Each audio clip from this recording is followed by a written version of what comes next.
All right, everyone, welcome on in. We're ready to go. Let's talk some football, gentlemen. Let's talk some fantasy football. I've been waiting all day for this. I've been waiting all day to talk fantasy football. We get to kind of free range, we get to talk. We'll answer any questions, listeners, when you guys are in here. Make sure if you have any questions, put it in the chat. We'll be happy to answer anything that we can. We'll let you guys know that throughout as people kind of come and go. But welcome on in. Guys, here's what I want to start with. I want to start with a question because I'm starting to, where there's smoke, there's fire, right? And so I'm starting to see a little bit of smoke here. I think you guys might be too, and I want to know your takeaway on this. So Stefon Diggs is not practicing, undisclosed reason, seems like personal issues. We're starting to think that maybe there's a lot of rumors Stefon Diggs might be on the move, guys. Hey, if you're not passing the ball, why do you need two top receivers, right? So what's going on? Does Stefon is he movable? Can you move Stefon Diggs after signing that contract? If so, what are some of the landing spots that we wouldn't mind seeing him in? Yeah, I definitely think you can move him after signing that contract. You just have to find the right fit. I mean, there's a lot of teams that need a good top end wide receiver in the league. So yeah, I mean, I absolutely think, you're going to have to be creative potentially depending on the teams. But to fit him in, but I absolutely. And I hope like hell it happens too. I mean, this is, this whole thing in Minnesota with these, I mean, you're talking about two elite wide receivers in Thielen and Diggs, and they're just not using them at all. I mean, they're just running the ball. And even when they pass, I mean, Kirk Cousins has just been bad. He's been really bad. So, I hope it's hard to tell. I mean, it could have been something completely unrelated to trade, a trade. But of course, we in the fantasy community, we hear, oh, why is he sitting? Right. So it's like, hey, and I would be perfectly fine and kind of excited if he moved on. Now, if he went somewhere like, oh gosh, I don't even know. I just tricked myself Buffalo. Out of that one. Well, I was going to say Baltimore, but Baltimore's not all that bad of a place anymore with Lamar Jackson. So, but yeah, I mean, he could go to a team that doesn't necessarily put him to use in the way that we would like him to either, but it can't get a whole lot worse, at least in the first 4 weeks of this season in Minnesota. It's been nasty. So I'd like to see him personally in San Francisco. I think that'd be a good fit. Maybe they can do something where they send Pettis a pick or something, or something like that. To get him in there, I think that would be a pretty nice fit. But we'll see what happens. I mean, I hope he does go somewhere where he can, be utilized. Yeah. You want Pettis to come to Minnesota and die? Is that what you're saying? Yeah, well, he's already kind of dead in Kyle Shanahan's offense. So, so it might as well just put on a purple jersey instead of a red one. John, what do you think, man? What do you think about this whole thing? Are we just making too much to do over this? I mean, like Brian stated, this could be nothing. I mean, this could just be a dude just needed to miss a day because he had, a dental appointment or something. I mean, we really don't know. Like, it could be anything. It could be very minute.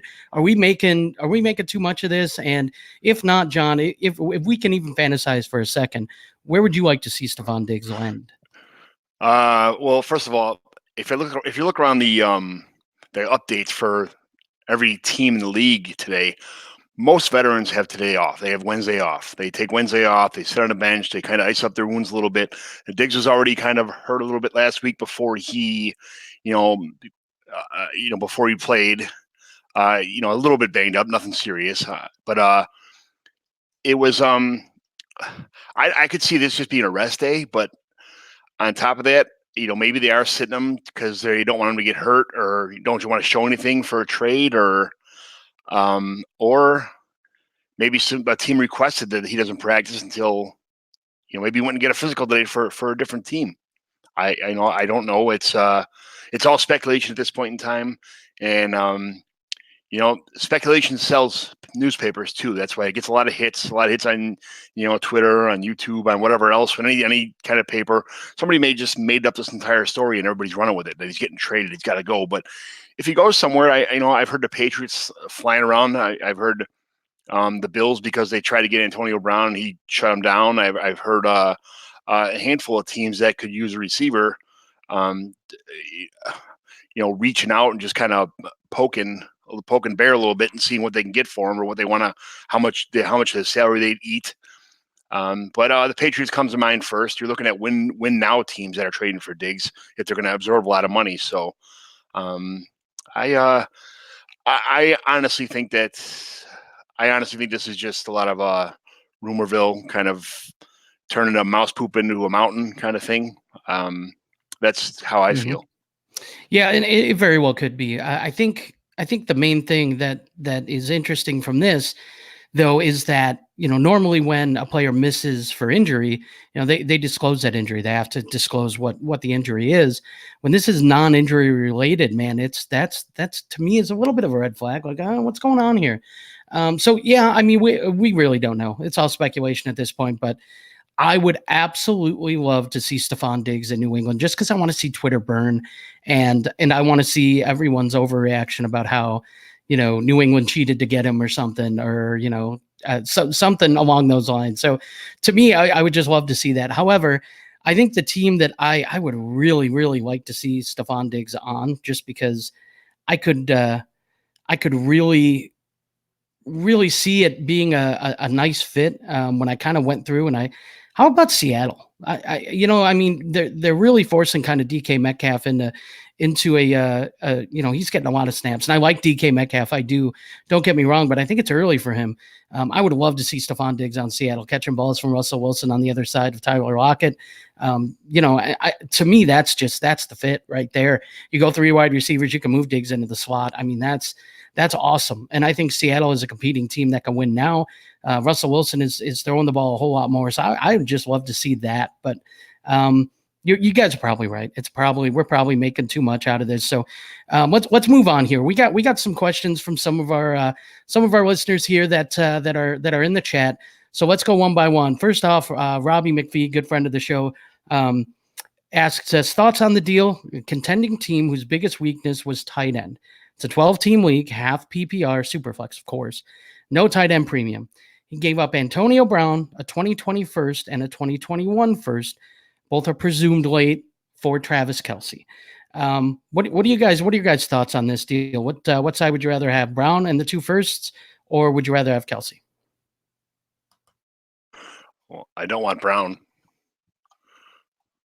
Well, that's okay. That's part of that side. But what about the 2 firsts as well for Kelce? What do you guys what are you thinking, John? There's only 4 good tight ends in the league that they're going to score. I mean, there's only probably 4 good tight ends in the league. They're going to score points. Kelce's probably worth. He's one of probably three or 4 tight ends that are worth 2 firsts. Probably one of 2 tight ends that are worth 2 firsts. He's if a tight end is a position in your lineup and you're getting 2s and 3s and 5s every week, where you could be getting 14s and 17s from Kelce. I mean, you really have to think seriously about trading away 2 firsts to get a player that really is like a wide receiver 10. I mean, that's kind of what he scores in most. This is half PPR, so he's still going to get you. Let's just say he gets 8 targets. What is he averaging? 9 targets a game, 8 or 9. So that's 4 points right there, plus whatever yardage he gets. He's averaging probably 60 or 70 yards a game. That's 11, 12, 13 points and a half point PPR. I mean, he does well a lot. That's just as good as a lot of wide receivers in the league. I'd probably do it. Nice. Yeah. So you want the Kelce side. Is that what you're saying? Especially if I'm a win first team right now, and I'm on the verge of, I have awesome quarterbacks, good running backs, good receivers, good, if you have a kicker and a defense that are, you have the Patriots defense and maybe a good kicker. I mean, and you had one missing piece to the puzzle to win the championship.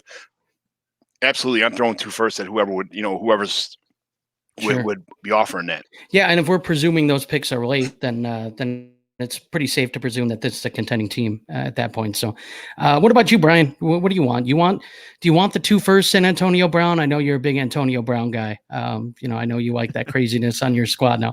I'm just kidding. But would you take Travis Kelce here? What's your thought process on this, and which side would you rather have? Yeah, I'm good with Kelsey on a contending team. I mean, if you're contending and Kelsey can put you over the top, I think I'd be willing to do that. I mean, if you're a contender, those firsts are likely going to be later, especially the 2020 first. So yeah, I'm good with that. No problem with that at all. Yeah, I think I'm the same. I've been pretty down on trading for Kelsey only because to me, I've just always I don't like investing heavily at the tight end position. How kind of deal that if you're a contending team and you really think, man, this is the piece that can put me over the top, kind of like you were saying, John. If you're that team and you can do that, I think this is the kind of deal I would do to get Travis Kelsey to say, okay, now I feel like I got the team to beat in this league, and I can win a championship. So if you're doing it for that, absolutely. If you're doing it for a long-term type deal, like maybe this will help me compete for the next few years, I would say I would just rather hold on to the first, just because I'm so adverse at taking the risk at tight end. But Kelsey he's safe. He's just getting a little older. But whenever you have my MVP, John McGlynn, my MVP, Patrick Mahomes, throwing you the ball, you're fine. You're going to be okay. So I like that. So, gentlemen, let's move on. We have our very own Sam Stompy Lane is here. He's asking a question in the chat, and this one is very interesting because Brian, you kind of hinted towards this trade before we went on the air live here. So this one had to do with you too. So we're gonna let you go last here, okay? Because I don't want you giving away, tilting anything, Sure. In this one. So Stompy says, what do you guys think of this trade? It's a 12-team super flex league with 1.75 tight end premium. Okay, one side is Tyrell Williams, Chris Carson. So you get Tyrell Williams and Chris Carson. And the other side is 2 2020 first round picks. So what do you guys think? Tyrell Williams and Chris Carson, both are assets that are usable right now for 2 2020 firsts. John, I'm going to start with you, and then I'll give my thoughts before we go to Brian here. I'm taking the picks. Not even a question. That's I don't think either of those guys are league winners or that are going to be developing talents. I think you've already seen what they can offer you, and I don't think that either one of them is equivalent to a individual one for one. They're not. Neither one of them are individual first round picks for me. So I'll take the picks on this one without a question. See, and for me, it's a lot closer. I think Chris Carson is worth a first round pick. I really do. I just feel like he had some fumbling issues early, and a lot of people, there were some red flags, but last week he asserted himself as that back again, as the type of back they need to rely on. Penny again wasn't available. Availability is an ability. That's what I always say. And he wasn't available. So that ability he didn't have for the past few weeks. So Chris Carson did, and he made the most out of it. And I think he's awfully beat up for a young back too, and that's the other thing about that. He's got not even that many miles, just so many injuries already, lower body injuries too. Well, I think we can say that about a lot of running backs, almost all of them. When they've been in the league for a little bit, they get beat up. That it happens. That position is just so prone to it because of the amount of hits and the type of hits that you're taking. And the big bodies that are normally hitting you. So I think that happens with a lot of running backs. But man, this guy, last year, this guy, we kind of thought the same thing, and he just keeps putting up numbers, So this year, his numbers are looking okay. They're looking better. And I think Seattle, as this season progresses, is going to lean a little bit more on the run as the season goes. So I like Chris Carson there. Tyrell Williams, to me, is a nice piece. But he's not worth a first. And so that to me is where I lean with the picks here. I think Tyrell Williams is a very nice depth piece to add to that receiving, to a receiving core. He could be a nice wide receiver 3, I think, on a fantasy team. You can put him in your flex spot and you can feel pretty comfortable with him. He's going to get the targets. Oakland is going to throw the ball a lot. And outside of Darren Waller, those are the only two guys they really, can consistently count on week in and week out to get targets. So I think Tyrell Williams is going to get his targets. Oakland's going to be behind. The game script and the narrative is going to be that, he's going to get some garbage time receptions and some touchdowns. They target him a lot in the red zone. So to me, it's closer. I'm going to lean with the picks though. So Brian, why don't you chime in and tell us which side of this you were on? We both took the picks. It was close for me. It was a slam dunk for John, though. I was the side that received the picks here. I sent Williams and Carson, the electric playmaker, Chris Carson. away, which I didn't particularly enjoy doing, especially because it makes my running back core pretty thin. But but I also had already had 2 firsts in the 2020 class, and picking up 2 more was appealing. And I kind of knew Sam had put a message out in the group chat that he was looking at moving a couple of firsts for some players, and he put the positions of need, and I had sent an offer, and then this was a counter to that offer, and I went ahead and took it because I thought it was pretty fair deal. I mean, I absolutely think Carson is worth a first, and Tyrell Williams, I think it's kind of all the things that you said, James. It's he has opportunity right now. They are going to have to throw the ball a ton. And I think in this format, he's going to be pretty good. You can argue whether he's worth the first or not. I think for Sam's team too, looking at the way that his team's built, I think that this deal will help him a lot this season for sure, and moving forward as well, because these are both pretty young pieces. So I think it made sense. And for me, I'm accumulating picks right now. I don't know that I'll keep them. We'll see what happens. I might keep them, but I might also try to move them and put myself in a little bit better position to compete this year as well. So we'll see what happens with this. But yeah, and credit to Sam, because when I sent the initial deal, I thought it was at least somewhat close, and his counter was very close as well in my mind. So I always appreciate that when I'm doing trades. So I thought this was a pretty good one. Yeah, no, I like that. Thank you for the context though, Brian, because that a lot of times when we're grading these, trades, it's in a vacuum. We don't get any context really. So it's nice to know that, hey, if Sam is competing this year and these are moves that are really going to help him win this year, dude, absolutely. This is what you do. You move those picks for assets that are going to help you win now. So you can win now. So, that's just that's the way I'd approach it. So, when you have context like that, it changes things. It's like, yes, well, absolutely. Okay. Yeah. Now it makes sense. Like now, I would also deal 2 2020 firsts for Chris Carson and Tyrell Williams if I felt like that was what I needed to put me over the hump, or that kind of depth is what I could use, to really compete for a championship. So that's awesome. Now I do have a question for you, Brian. Mm-hmm. And this I just kind of thought of because I thought, what would it be like to be in a league with Brian where he has 4 2020 firsts, right? So let me ask you this. You are a huge Penn State fan, huge, right? Yes. Very vocal about it. Yeah, very vocal about your Penn State love, which is awesome. But here's my question for you. Mm-hmm. In a rookie draft or in Devy drafts, do you and look, for NFL, it's always interesting because there are some people who go, man, Bears Packers is a big one, John, over by you. Bears fans sometimes just won't even touch a Packer player, or Packer fans just won't even bother rostering a Bear player. Would you shy away from a Wisconsin Badger or a Michigan Wolverine in your rookie drafts based on, if this is a guy who had done some work against Penn State, for 3 years or something? Absolutely not. Okay. Absolutely not. And if I'm in a position to draft Jonathan Taylor, chances are very good that he will be highly considered in that case, James. So yeah, no, I do not. That I really try hard. Now, I mean, everybody that knows anything about me in this community knows that I am about as big of a Penn State / Saquon fanboy as there is. Like, I do everything I can to acquire Saquon Barkley all the time. But he's also one of the top dynasty assets that there is. So it's not just that he's a Penn State player. It's that he's a Penn State player and he's so freaking good.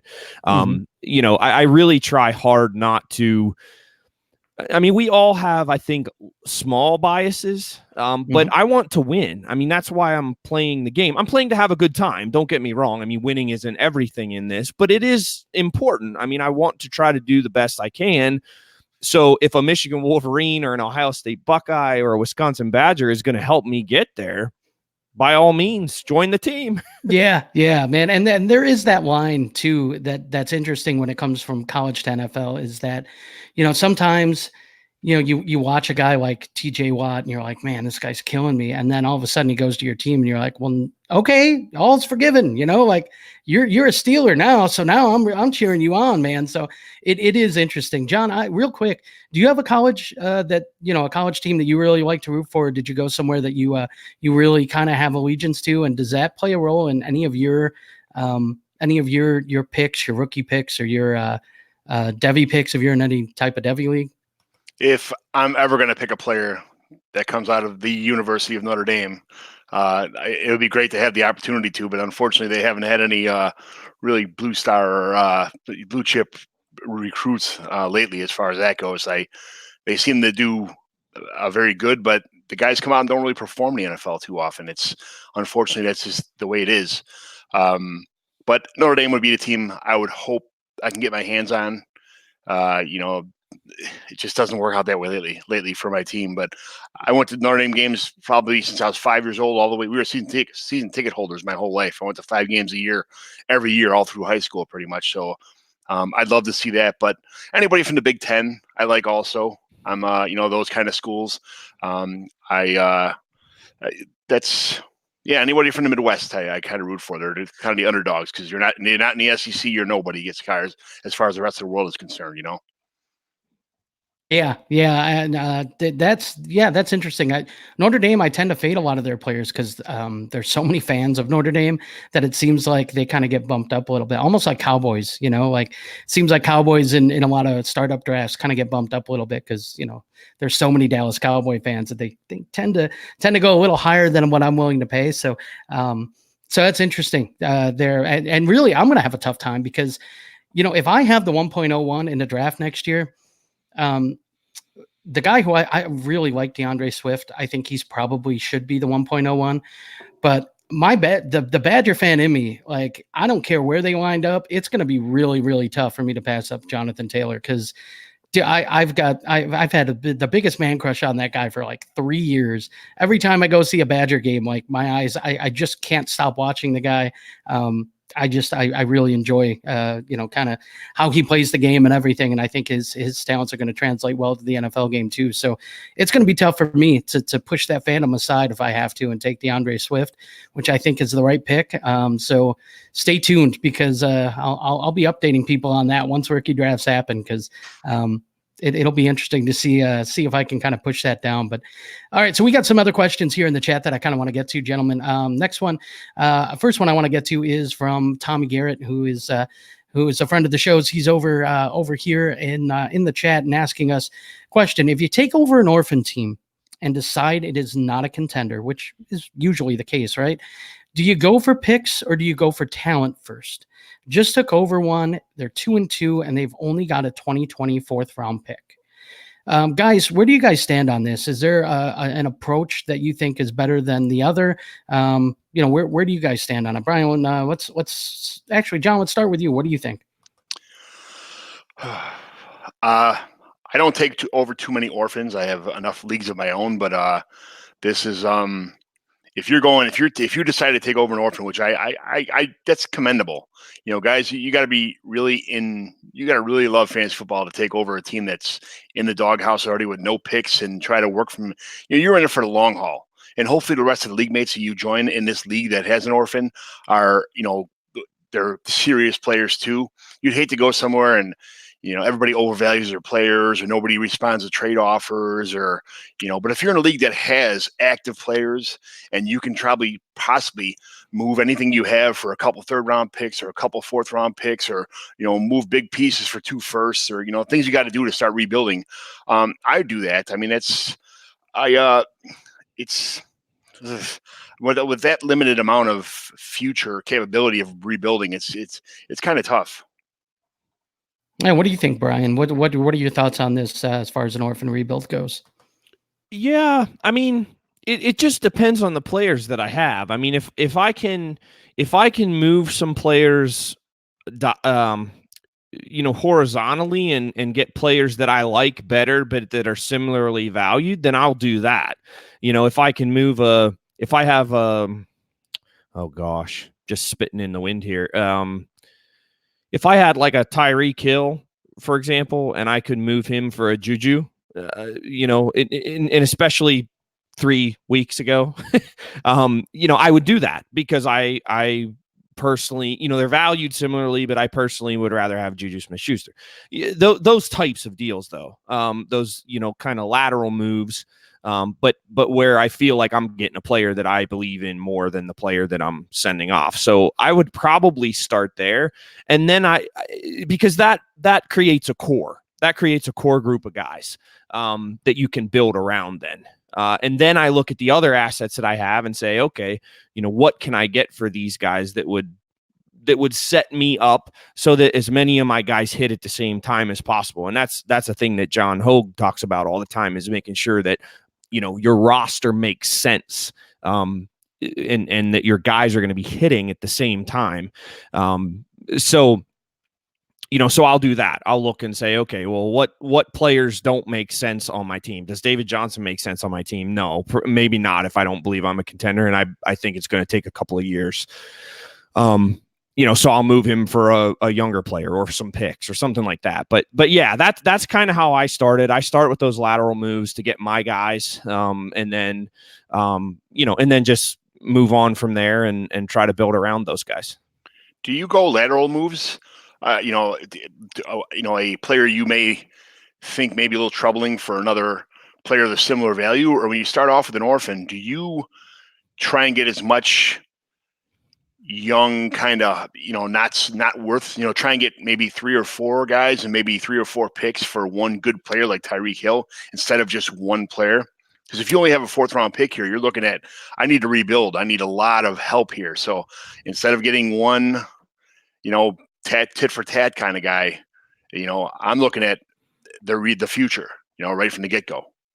Yeah, that's a great question, John. I think, again, I think it just depends on your roster construction, and I think it depends on what you're comfortable doing.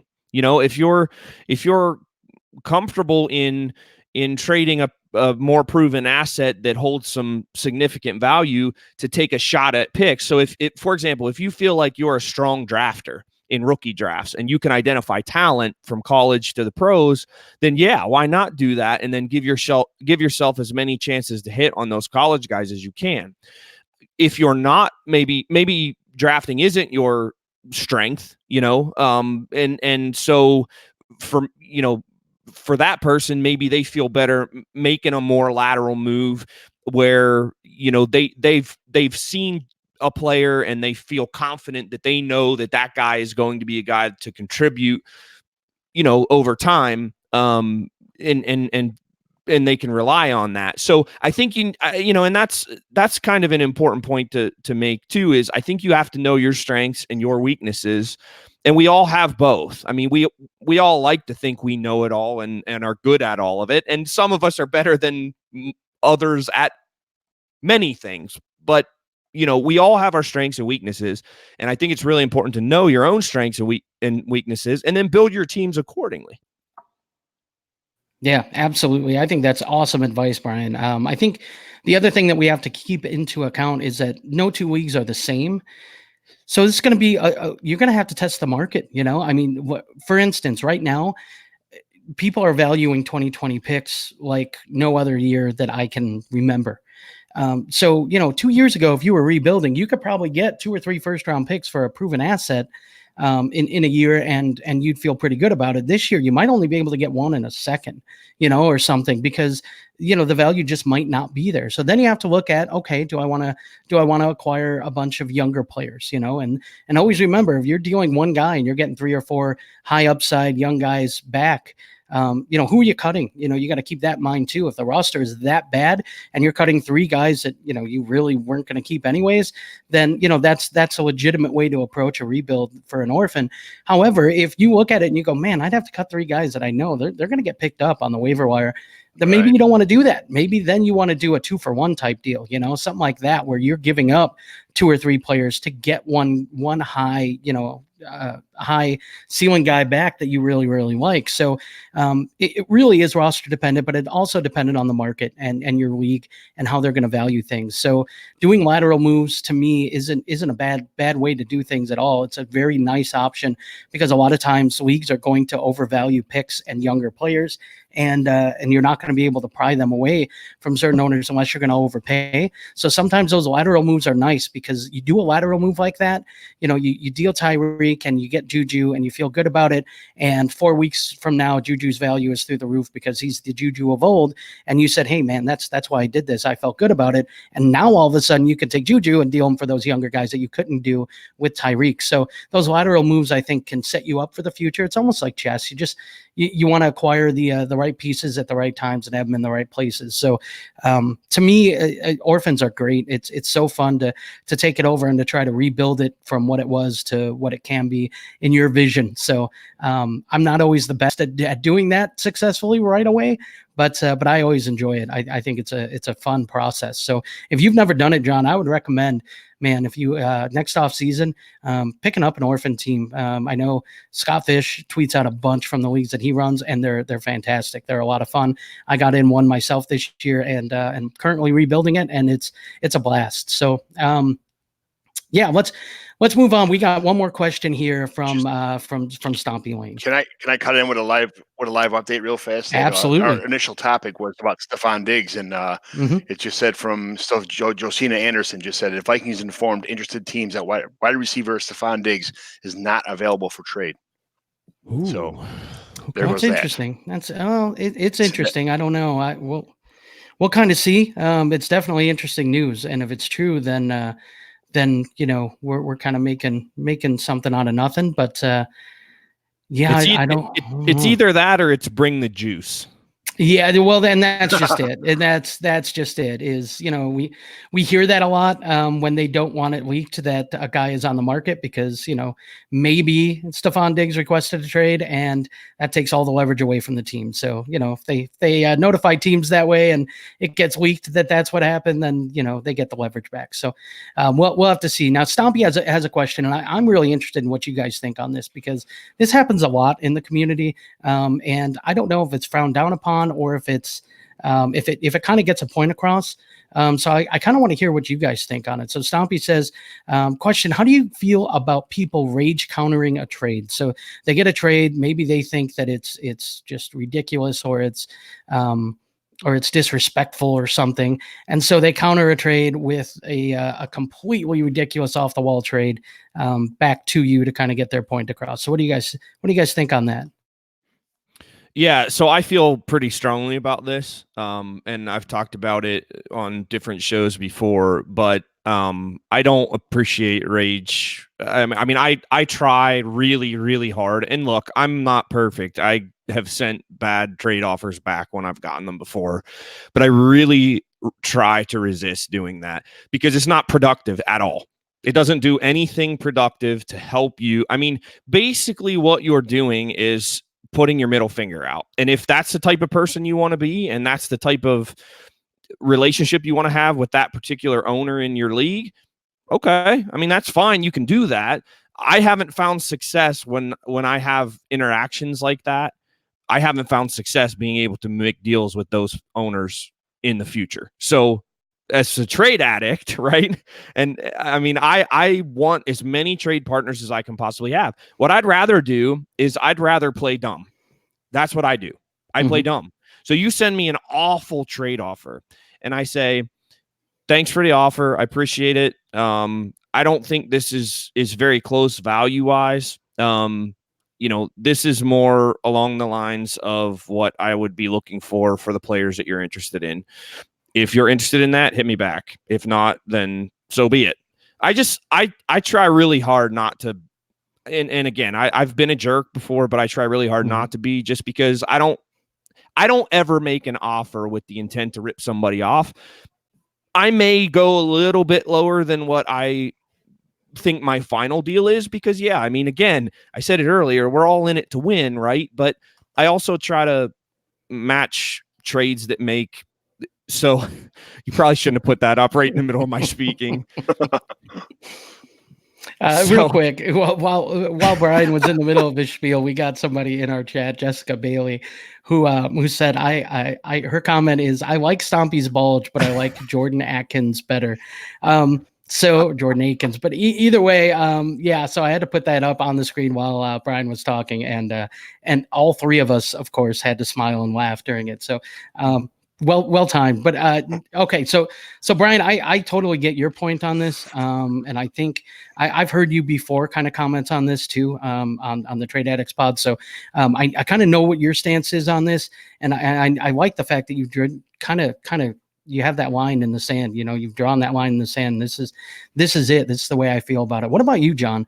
How do you feel about this? Does this get a point across to the other owner that, hey, look, I'm just not interested in dealing this guy for what you're valuing him at?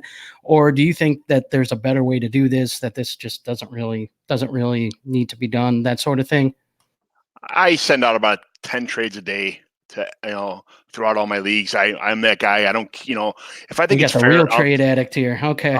I love it. It's probably, I love fantasy football. It's my favorite pastime. That's why I do this stuff. And so I send trades out all day long, every day, and what I do is I try to gauge people's interest. If I send something out and you counter back with something stupid, or say, a lot of people overvalue their players, and that's okay. I don't overvalue your players, and I don't overvalue my players. I know their worth. I do the best I can to send things out, and hopefully they'll come back with responses that are, somewhat, productive, or towards future trades or whatever. But if I get yelled at from somebody, I don't care. I just know that some people don't like being approached with trades that they feel are unfair. And if you overvalue your players, every trade's going to be unfair. So, I'm sorry, but I'm not going to stop sending trades. I let it roll right off my shoulders. It doesn't bother me one bit. I don't care. Guess what? You're getting 3 more trades tomorrow. So it doesn't bother me at all. Yeah, and that's an interesting way to approach it too. Is that, like, I think you just kind of made my point for me too. Is that it just, like Brian said, it doesn't accomplish anything. We just sent you, somebody hypothetically just sent you, you sent a trade offer, and they sent one back that said, okay, you want Alvin Kamara, and you're going to offer that garbage. Well, now for Alvin Kamara, you can pay Todd Gurley, Patrick Mahomes, 2 2021sts, Travis Kelce, and just a ridiculous offer, and you're just basically saying, yeah, I don't really care, I'm just going to deny it, and I'm going to send you 3 more trades. Like, it doesn't even work. Like, the point it's supposed to get across doesn't even get across to John. And when it does, it just burns bridges. People take it personally and go, you know what, if you think that little of my trade offer and that's how you're going to respond, instead of just responding, hey, you know what, I don't think we're close here, so we're probably not. And that's what I do more times than not. If I see an offer that we're not close on, and I just value a player differently, I'll just let someone know, hey, I appreciate the offer, but I don't think we're close right now. And a lot of times I'll get well, what would it take to move this guy? And then It just, it promotes dialogue. And so I kind of like doing it that way. But I think that's the better way to do it. Now, I'm going to be totally honest here. I have done this. I've done this, where I just get so upset because I get a guy who is constantly asking about a player, and I've already told them, hey, look, we just value this player differently, and then I still get 18 different versions of the same deal with the same players involved for that guy. And I've snapped. I've gotten to the point where I just go, you know what, forget it. Like, I'll just counter, you really want him, pay this, and this. This is what it's going to take. And I'll put it in the comments, if you really want him, this is what it's going to take, and I've done that, and it is counterproductive. It really is. And there's no purpose to doing it. But I've done it. I'm going to be totally honest. I have done this. I just don't think it's the best way to do anything. I don't think it really promotes anything. And then a lot of times the person that made you the initial offer comes back to you and tells you, hey, look, I wasn't trying to be a jerk, but this is what I was thinking, and like, then all of a sudden, you feel like a jerk back because you go, well, they were actually sending this as a legitimate legitimate offer. They weren't trying to rip me off. They just didn't, they just value these guys way differently than I do. So, and that happens, that happens to all of us. So to me, again, I'm with you, Brian. I'm with you, John, as well. Is that to me, it doesn't really matter if I get it. However, I think there's a better way to handle it. It's pretty counterproductive. The only thing you're going to do is burn a bridge at that point. So for me, I don't see a need for it. But again, I've done it, so I can't sit on my high horse and look down on the minions that would do such a terrible thing. I've been one of those guys that has done that. So yeah, that's interesting. Okay, so guys, let's move on here. I've got another question for you guys, and I'm interested to see. We just did our episode. John, you were on there. We just did an episode, Brian, where we did our quarter of the year awards, right? And we gave out awards for certain players for offensive rookie of the year, that sort of thing. But we only gave out awards for like 6 different categories. So I kind of want to get an award for a lot of people don't use kickers, team defense. IDP is somewhat but as far as defensive teams go, how historic is what New England is doing? Can they keep this up? I'm looking at their schedule. Man, they got a soft schedule coming up here. Like, how long can New England be one of those top defenses? Because you just don't think of New England as a top defense normally, but man, they've been playing lights out. So let me just say, New England has had a soft schedule for 20 years. No, that's the hurt. Yeah. Well, when you get the Dolphins twice every year, I mean, but here's the other thing. They're like 11. They're like 11-2 in that time period against my Pittsburgh Steelers, who I don't like to think as an average NFL team. I mean, I like to think that they're above average. James, you may argue with me on that, but that's okay. But yeah, I mean, yeah, I mean, yes, I think they can continue to do it. I don't see any reason why they really can't. And yeah, it's unbelievable what they're doing. And go ahead. I'm sorry. So just for reference, okay, they play the Redskins this week in week 5. Okay, they then play the Giants, who as much as I love Danny Dimes, that's okay. So then on Monday night they play the Jets as their next 3 games. Now week 8 they play at home against Cleveland. While I don't think the Browns offense is what I thought it was, that might be their toughest matchup here to date, to be honest with you. So it gets a little tougher after week 8, but these next few weeks, man, Washington, the Giants, and the Jets, what do we think? Do we think that, can this defense really put up some historic numbers? I just don't see it being a historic defense, but man, they have been historically good so far. I'm in a league on Sleeper that everybody's nuts about the Bears, and my scoring is it's a lot of points, a lot of bonuses for shutouts and for yardage and for the lack of points that you give up. And the Bears are the second highest team at 82 points. The Patriots have 128 points in that league. That's the difference in score. They are ruthless on defense. I mean, the Bears have a lot of turnovers and they create great situations, but the Patriots, they held everybody down to no touchdowns, no points. You only give up 3 points a game or 6 points a game. That's a lot of fantasy points, and that's what you're playing. That's what you're playing a defense for. Some people only have like basic settings where a defense isn't worth as much. But in my league, in one of my leagues, every position that is, even kickers have way big bonuses and everything else. The defense has turnovers, sacks, safeties. It's 10 points for a shutout. It's minus 10 points if you give up like over 500 yards. There's a lot of situations here, but the Patriots are just they're well above and not even close to anybody else. And like you said, their schedule is just powder puff the rest of the way almost. Their defense has been good in the past, but I don't think I've ever seen a defense with players this good that aren't, none of them are special, but they all work as a complete group. They're coached well. They play well. Everything about them is just one. It's like a Swiss watch. Every part is working perfectly to make this thing go right.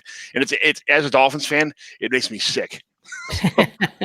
It's unreal when you look at what they've done so far, and to think there's a chance that they could be the next 2 weeks going against rookie quarterbacks. And I think we know Bill Belichick normally does a pretty good job against rookie signal callers, right?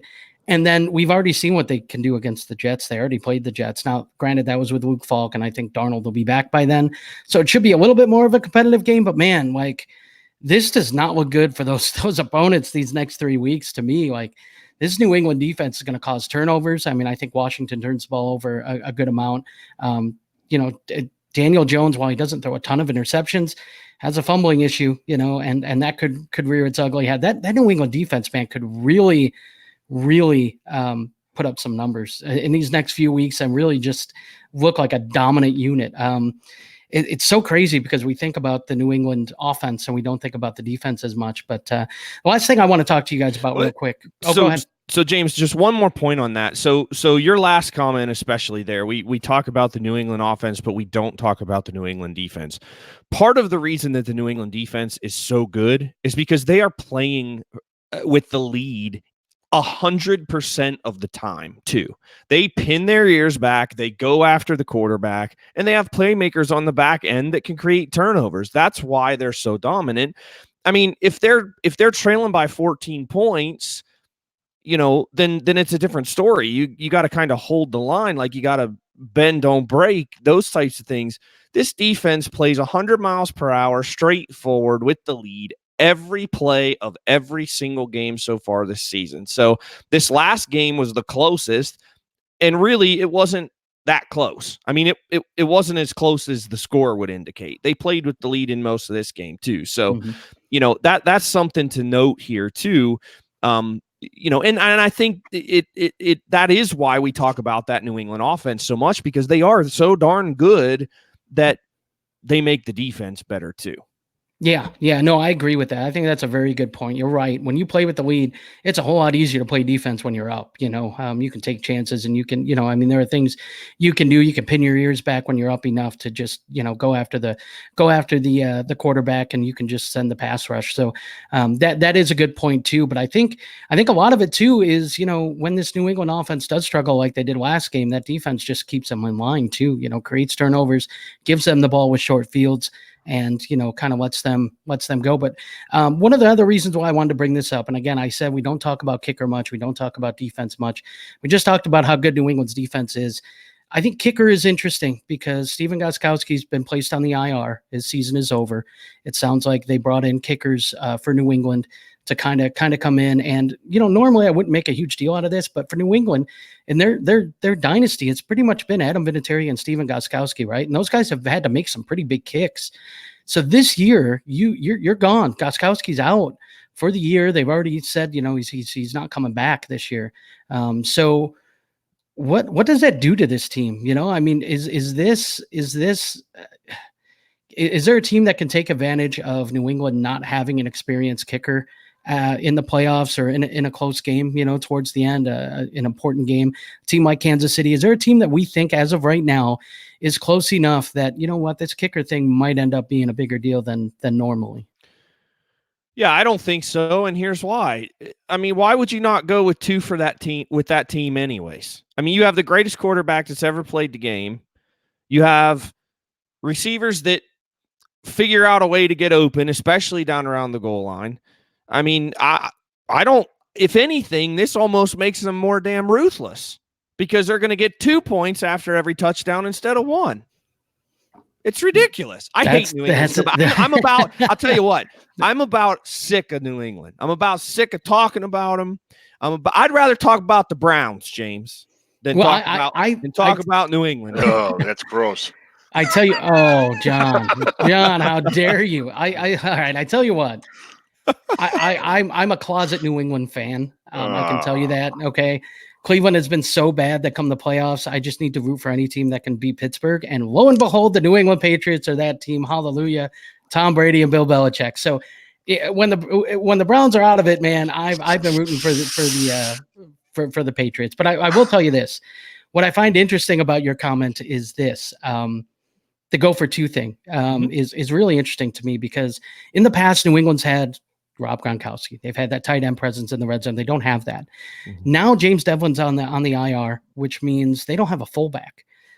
So it's interesting. I mean, to go for two, you're going to have to spread the ball out. You have a limited amount of room. And you got to think that those pick plays are going to be the first thing that these teams are going to start looking for. And that's really what they do to get people open. I don't know that going for 2 this year for New England is going to be as beneficial as it normally is. Now, that being said, that could just mean that they only convert on 65% instead of 80% like they normally would. So you could still have a point there.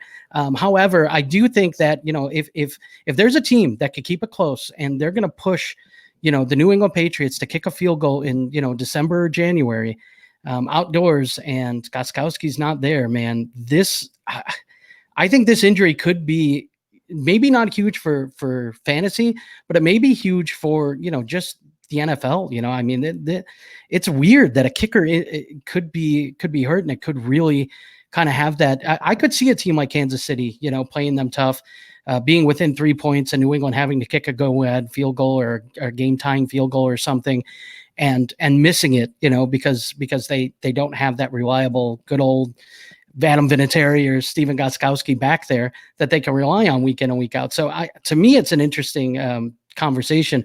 John, you've watched New England firsthand as a Miami Dolphins fan. My apologies, my condolences.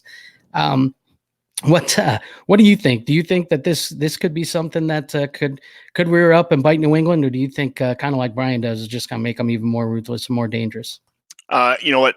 Special teams is 1/3 of the football game. There's offense, there's defense, and there's special teams. If you don't have a good kicker, I mean, that could cost you a season. Look at the Bears last year with a double doink. I mean, not that even their kicker was good. It's just a situation that put them, knocked them out of the playoffs. But what happens if what happens if New England ends up playing Buffalo in the first or in the second round of playoffs this year, and they only score 3? They don't have that. They have a field goal kicker that misses 3 field goals on a windy day, and they'll be playing in New England. It's pretty much the same weather.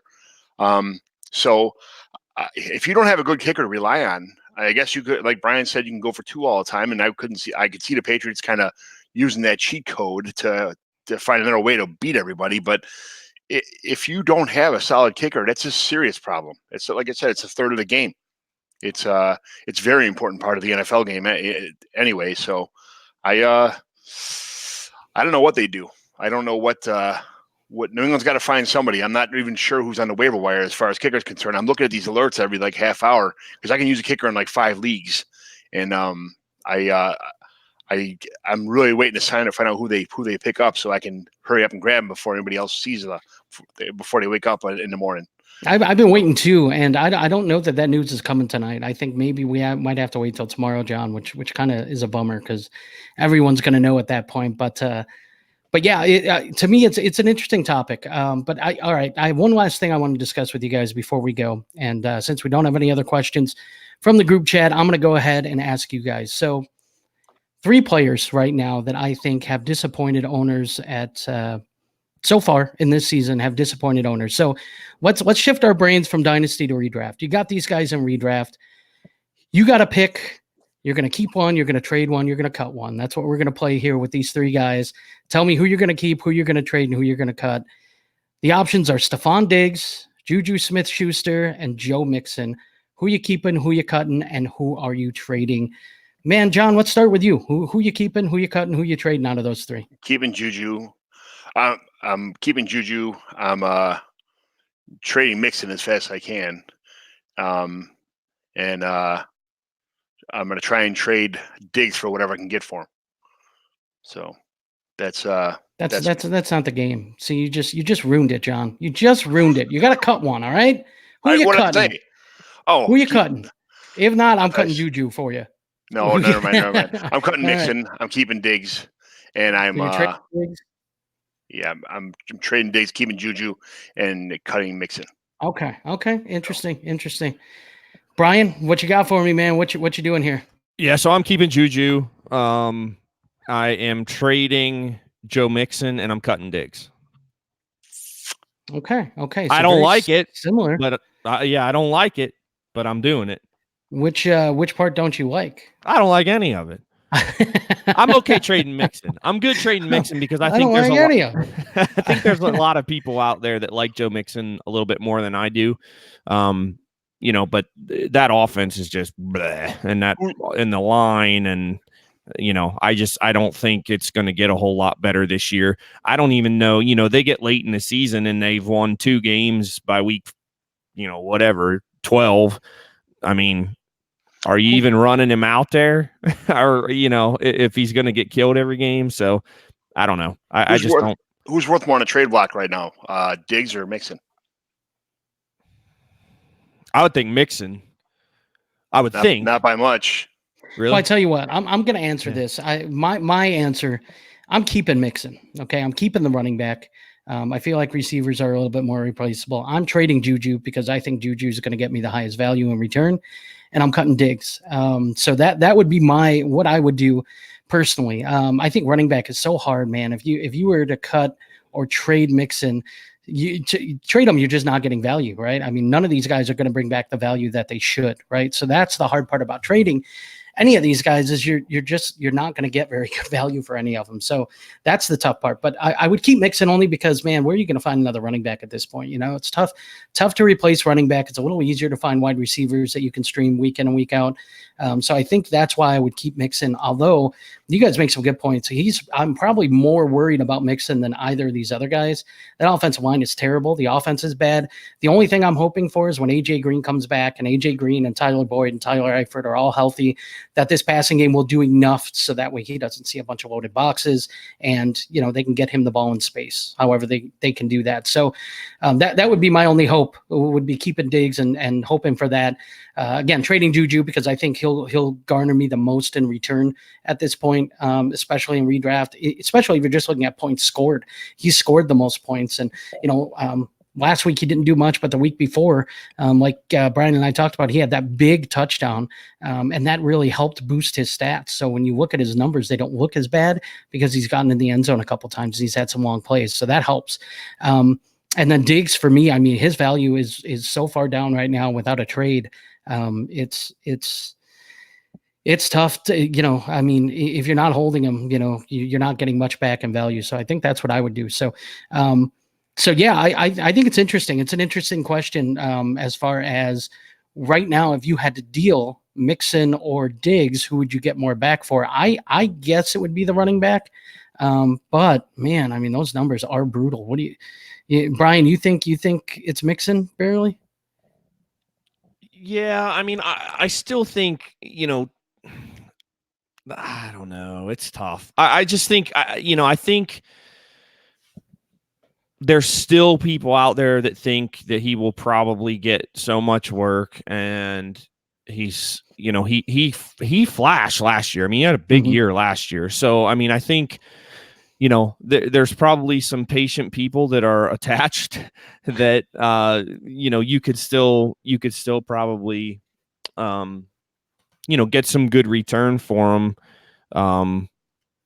It's hard. It's really tough between those two. It's pretty darn close. Let me put it this way, okay? Let's put it this way. Let's say both of you guys right now own Stephon Diggs. You guys have Stephon Diggs rostered on your roster, and someone comes up and they ask you, they offer you a trade. They're going to give you Joe Mixon straight up for Stephon Diggs. Would you accept it or would you deny it? That's just in a vacuum. We don't know the rosters, but you have Stephon Diggs. Someone offers you Mixon. Are you accepting the trade or are you denying it? I would probably take it. You would take it. So you would take Mixon. I probably wouldn't. I'd you probably wouldn't. Keep Diggs. Wow. Okay, that's interesting. I think now let me preface this. This is for redraft. So does that change either of your answers? Redraft. You're not in Dynasty. You're in redraft. Would you take Mixon for Diggs still, Brian?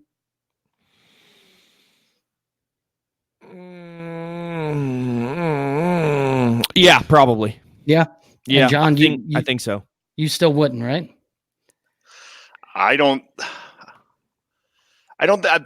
think Diggs is going to turn around. I think Diggs has a much better chance of turning it around than Mixon does. That's the only reason I'm saying no, because they haven't passed at all. He hasn't really got any chances, and now they're all complaining. They're all, and it's in the squeaky wheel gets the oil. They're all, everybody's complaining on the sidelines about not getting passes and what's going on with the offense.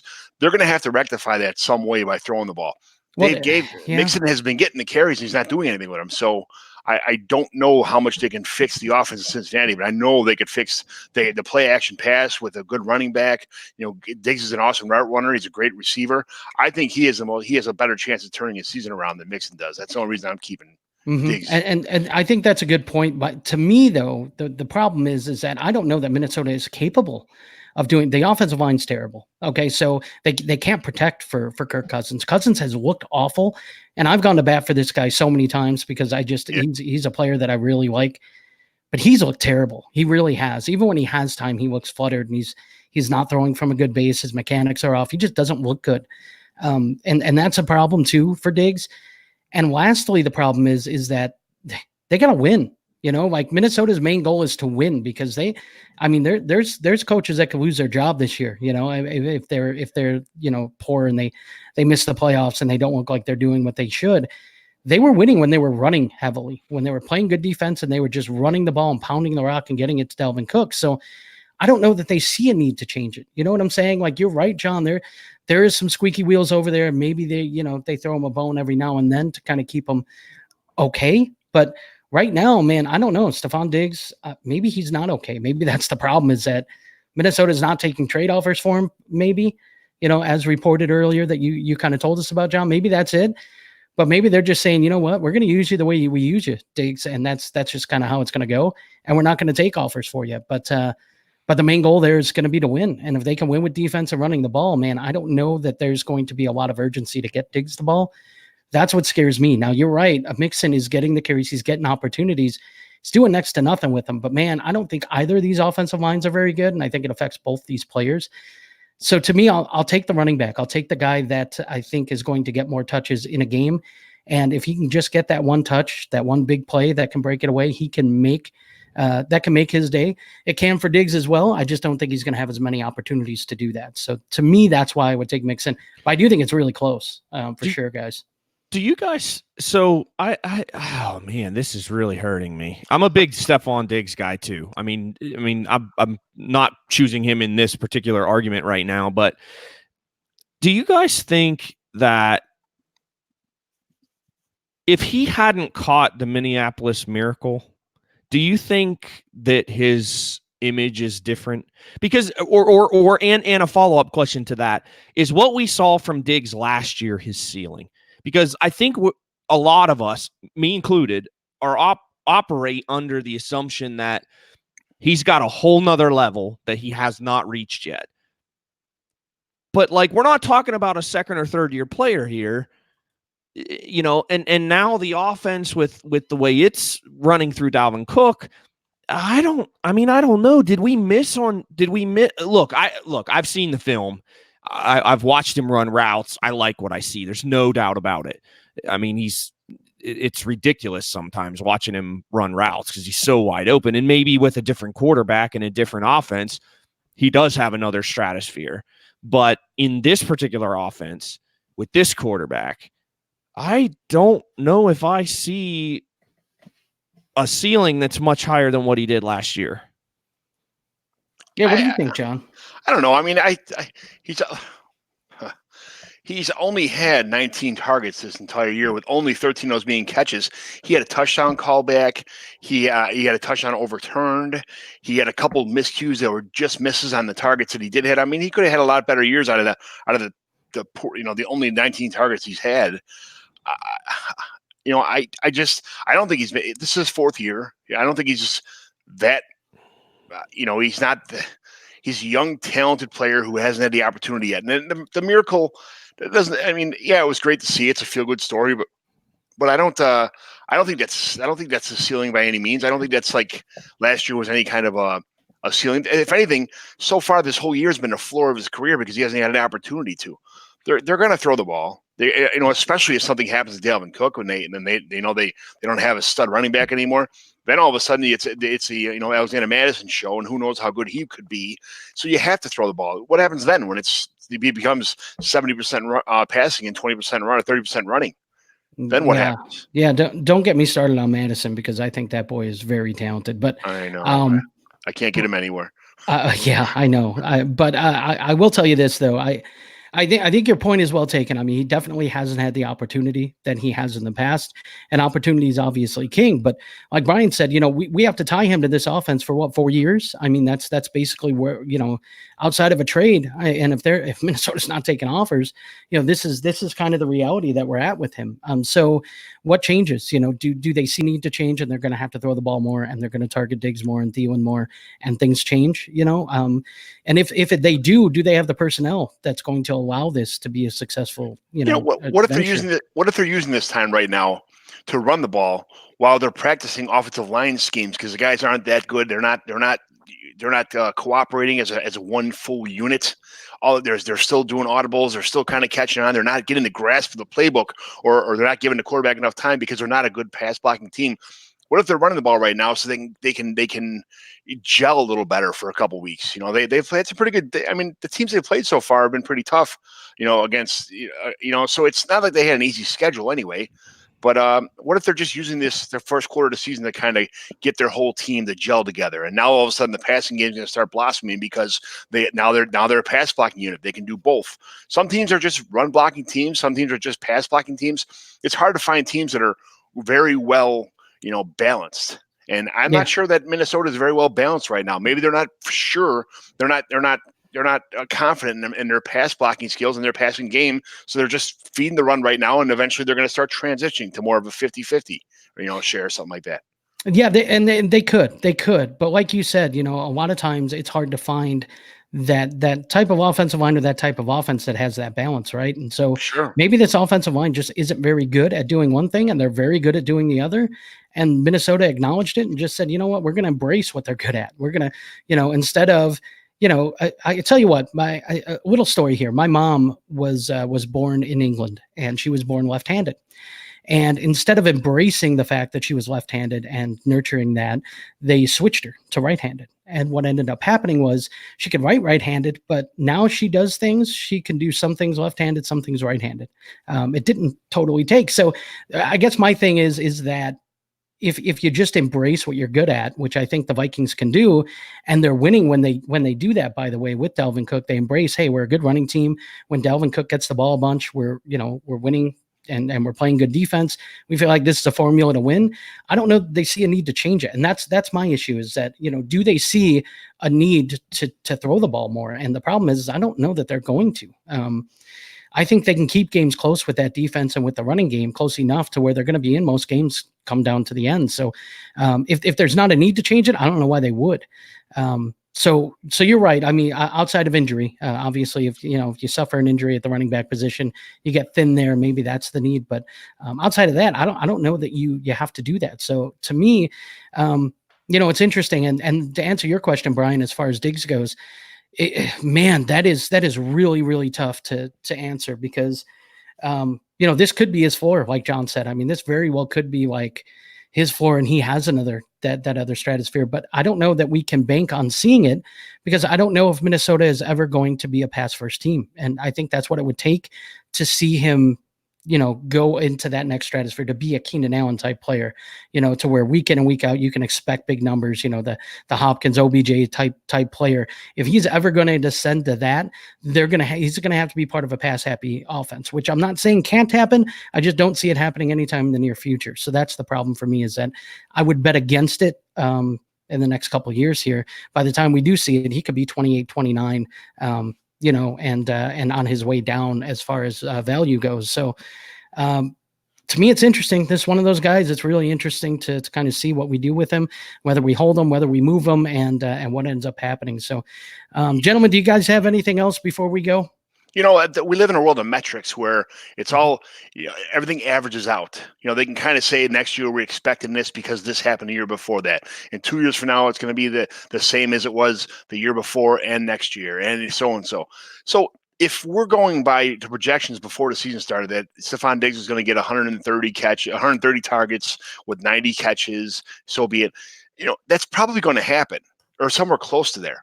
I would argue, John, I would argue that if fantasy was as easy as us just going by the projections, there would be no skill involved. We would just be able to read off a spreadsheet who the next guy is and who's going to score the next highest amount of points. So I get it. Yeah, I get it. You're right. There's definitely room, and it gives us knowledge to make an educated decision on who we want to take and where player value should be. But man, it very rarely does it ever go to the point where we can go, oh yeah, I nailed the top 7 wide receivers this year.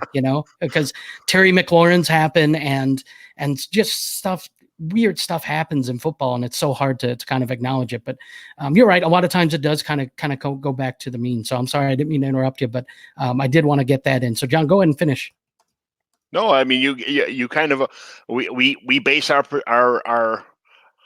draft every year, whether it be a rookie draft or, generally speaking, the redraft or a startup draft. You kind of base on what you've known from the past, what you expect from the future. And that's all like metrics and it's all, averages and everything else. And this is going to have 3 or 4 games with probably 15 targets, it's going to be those games.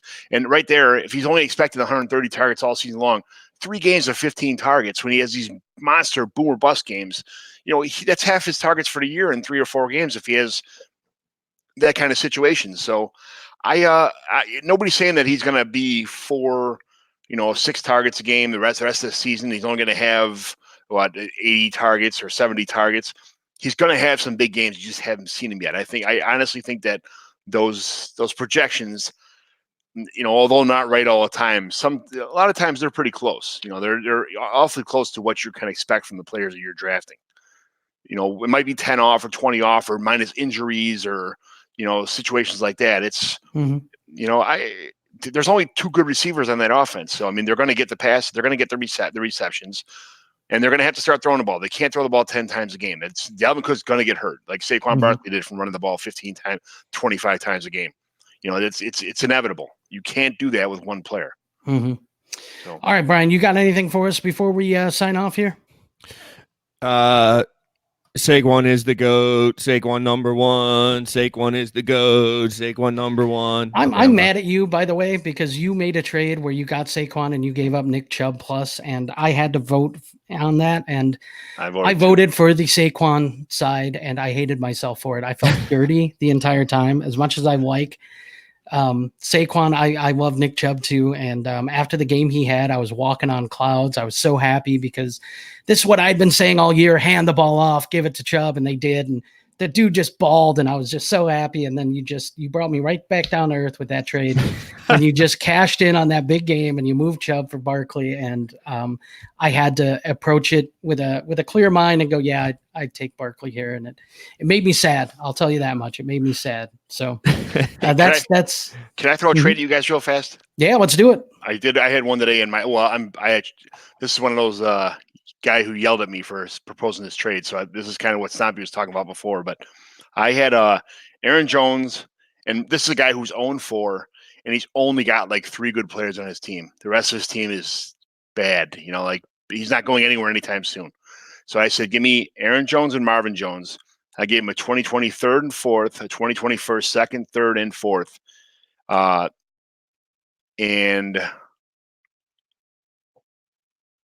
there was a player involved there. I forgot who somebody else, but I don't know how to gauge Aaron Jones this year. I asked Peter Howard this morning on Twitter, kind of, is Aaron Jones a sell or a buy for you guys? Well, you're going to get 2 different answers here, guaranteed. Mm-hmm. Well, yeah. Because James and I feel very differently about Aaron Jones. Mm-hmm. I would say that Aaron Jones is a buy. Especially coming off of the week he had. So he actually scored pretty decently in PPR scoring. I think he had like 17.5. But if you were watching the game, I mean, he caught in the last 6 minutes of the game, I think he caught 6 passes for 30 some yards. He was sitting right. He got a touchdown early in the game, but I think he had like 20 yards rushing or something like that. Right after Adam got hurt. Right. And then you're right. And Jamal Williams got hurt. So, I think, first of all, I think Aaron Jones is better than he performed. I also think he's better than Williams. and Williams is banged up. So I do think that he's going to get fed the football here over the next several weeks. So I think this is, I don't know if it's necessarily a buy window on him, but I certainly don't think it's a sell window either. It's probably more of a hold window if we're talking about, where we're valuing him. But I'll be interested to hear what James says here. Yeah, man. The window is interesting. So for me, all right, guys, let me ask you guys a question. Okay. How long has Aaron Jones been in the league? Do you guys know? 3 years? 3 years. That was 3 or 4 years. Yeah. Yeah. Okay. How has he ever had like a bell cow running back ahead of him on the depth chart? No. So he hasn't really had a ton of competition. So I see where this is going. Why hasn't he ever been the bell cow back? Because I here's the thing. Here's what you used to hear. You used to hear, well, because McCarthy's an idiot. He doesn't know how to use him. He keeps trotting Jamal Williams out there, and McCarthy doesn't know what he's doing. And even Rodgers knows McCarthy doesn't know what he's doing, right? That's what we heard. And now Matt LaFleur comes in, and we hear the same things, that Jamal Williams is going to be in the timeshare. Aaron Jones doesn't get isn't the bell cow back there. And everyone's like, oh, now LaFleur's an idiot. Like, okay. You ever hear, that, if you're in a room with a bunch of people and you're pointing the finger at all of them, maybe you need to stop and look at yourself. Like that's just what it is, man. I hate to say it, but Aaron Jones, look, I've said it before. I'll say it again, that the front office does not trust him. And when the front office doesn't trust a player, just know this. The front office isn't silent over which guys get playing time and which guys don't. Okay. They have their say. There are reasons why these first round picks get multiple opportunities. And a lot of it is because of the front office. The coaching staff doesn't normally care who gets the playing time, as long as they're winning and as long as they're coachable. They don't really care. The front office does, because if they miss on these first round picks, they're the ones losing their job, not the coaches. For the most part. Yeah. Now quarterback's a little different, but for the most part, that's the way it goes. So something just doesn't smell right with Aaron Jones, man. He just doesn't ever seem to get that. He doesn't ever seem to be the guy. How long are we going to continue waiting? It's almost like the Corey Davises of the world. Like he's in that conversation. Like we're just going to keep waiting for this guy because we all think he's good, but like he just never produces fantasy numbers. And I would rather have a guy. I would deal Aaron Jones straight up for Philip Lindsay in a heartbeat. I would rather have the production that I know I can bank on. Whether or not that player is as talented as Aaron Jones is irrelevant to me. So yeah, to me, I'm never buying Aaron Jones because his price is just more than I'm willing to pay, because I just don't value him as high as other people. But if I had him now, I don't know. He'd probably be a stronghold for me. I don't think I would be selling him either. I think I'd be holding just to kind of see where this goes, and maybe he'll be usable for 3-4 games until Jamal Williams comes back from that concussion and he's up to speed, and that becomes a true timeshare again, which I expect it will happen regardless of whether or not. Because again, I think Aaron Jones is more talented than Jamal Williams. I don't think that's debatable. But if he's only getting 50% of the carries, I don't care how talented he is. So that's my answer to that. So the answer to your question, John, is hold from both of us. So James, I have a lot to say about that. And I know we're short on time probably, so I'm going to try to keep it short and sweet. Okay. So you make good points in the sense of the narratives that the Aaron Jones believers run. Okay. I understand like everything you said. I can't deny that. That is absolutely what we say. Okay. But I'll point to a couple things. First of all, this coaching staff didn't know how to use running backs where they were previously either. And when they finally figured it out, Derrick Henry went absolutely insane over the last 4 or 5 games of the season. Okay. So I will say that. And the second thing is this year's been bad. It's been bad. Okay. Last year, though, between weeks 9 and 14, when Aaron Jones finally got a chance to take over the lead role after Aaron Rodgers campaigned for him and all of that stuff, he was really good. 16. He had an 8.5 game, which isn't great, obviously. 32, 27, 18, 15, 19 in those games. And then he was hurt in week 15, like early in the game. So to me, to say, when's it going to happen? When's he going to show us he can do it? I mean, he showed in those 6 games. It's a short sample size. It's a small sample size. Absolutely. And I think the most valid thing that you probably said on the other side of this argument is that I think you're right. I think if the coaching staff and the organization trusted him, that he would get the opportunity. But they always keep mixing other backs in. I think that's a mistake. Okay. And I don't necessarily think so. The Packers, the Steelers, New England, probably the New York Giants to an extent when they're winning. Maybe not so much now. But some franchises really do take a hands-off approach, and the coaches run the show. Okay? And I think typically those 4 organizations are in that group of teams. So I don't know. I just don't know in that regard whether they, somebody doesn't trust them, clearly. I don't know if it's the coaches. And look, the other thing that is they're watching him in practice every day. So maybe he's a dog. Maybe he doesn't practice hard, and that pisses them off. So they don't play him, or something like that. So there's a lot of stuff we don't know about this too. So yeah, I think you're right. I mean, it's a hold. He's a hold. We got to see what's going to transpire there the rest of this season. And then I think we'll be better educated to, make a decision about him moving forward. So yeah. I'm on a team that's making a playoff run, and I need one running back. Do I take Sony Michel or Aaron Jones? I'd take Jones. Oh man, I went to bat for Sony Michel all off season, and I'm eating my words right now. It's brutal for me, but I also feel like the touchdowns that Aaron Jones is getting, Sony Michel is going to get later in the year. Yeah.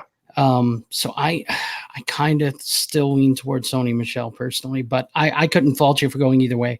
I will say this real quick about Aaron Jones, though. I do think he has the talent, Brian, to do it, to be the bell cow running back.